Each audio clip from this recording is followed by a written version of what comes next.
காஞ்சிபுரம் பட்டு, மதுரை மல்லி, திண்டுக்கல் பூட்டு, பழனி பஞ்சாமிர்தம், அந்த வரிசையில நம்ம ஆயக்குடினா கொய்யாப்பழம் தான். தமிழ்நாட்டுல பல இடங்கள்ல கொய்யாப்பழம் விளைஞ்சா கூட நம்ம மேற்கு தொடர்ச்சி மலை அடிவாரத்துல இருக்கிற நம்ம ஆயக்குடி கொய்யாப்பழத்தோட சுவையே தனிதாங்க. அதனாலதான் தமிழக அரசே ஆயக்குடி கொய்யாப்பழத்திற்கு புவிசார் குறியீடு, அதாவது ஜிஐ டேக் கொடுக்கணும்னு முடிவு பண்ணிருக்காங்க. ஆனா இத பத்தி ஆயக்குடியில கொய்யாப்பழம் சாகுபடி செய்யற விவசாயிகள் என்ன சொல்றாங்க? ஆயக்குடி கொய்யானா இந்த ஏரியா மக்களுக்கு தெரியுங்க. கோயம்புத்தூர், திருப்பூர், மதுரை வரைக்கும் எல்லாத்துக்கும் தெரியும். ஆனா அதுக்கு அங்கிட்டு இருக்கிறவங்களுக்கு எல்லாம் ஆயக்குடி கொய்யா தான் ஃபேமஸ்ங்கிறதுலாம் தெரிய மாட்டேங்குது. தெரிஞ்சா சந்தோஷமா நல்லா விற்கும். ஆனா எக்ஸ்போர்ட்டுக்கு அலோட் பண்ணி கொடுத்தாங்க அப்படின்னா இங்க இருக்கிறவங்களுக்கு விலை கம்மியா கிடைக்காம எக்ஸ்போர்ட்டுக்கு போகும்போது டிமாண்ட் அதிகமாகும் போது எங்களுக்கு விலை ஜாஸ்தியா தான் மாறும். அதனால எங்களுக்கு வாங்கி சாப்பிடுற மக்களுக்கு எல்லாம் எந்த பெனிஃபிட்டும் கிடையாதுங்க. விலைதான் ஏறும், பொருள் கிடைக்காம எக்ஸ்போர்ட்டுக்கு போயிடும், அவ்வளவுதான். மக்கள் விரும்பி வாங்குவாங்க.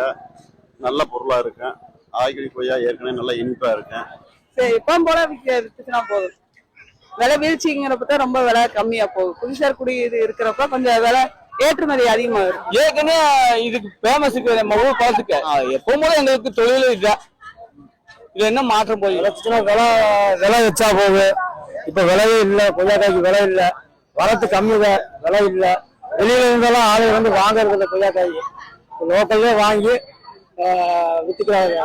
மற்றபடி வந்து இந்த விவசாயிக்கு வந்து நன்மை கிடையாது. பேரு புவிசார் குறியீடு பண்ண கிடையாது. அரசு ஒரு மானியங்களோ எதுவுமே கொடுக்க கிடையாது. இதங்க வந்து கேரளா வரைக்கும் போயிட்டு உள்ள இது கிடைச்சுன்னா பாம்பே இது மாதிரி எக்ஸ்போர்ட்டிங் ஆகும். முதல் வந்து 500 ரூபாய்க்குள்ள வித்துட்டு இருந்தது வந்து ஒரு 1000, 1300 ரூபாய் வரைக்கும் ரேஞ்சு போயிட்டு இருக்கு. ஜிஐ டேக் வழங்கப்பட்டதுனால ஆயக்குடி கொய்யாப்பழம் ஒரு பிராண்டா மாறி இருக்கு. இப்ப தமிழக அரசும் தன்னோட வேளாண் பட்ஜெட்ல நிதி ஒதுக்கி இருக்காங்க.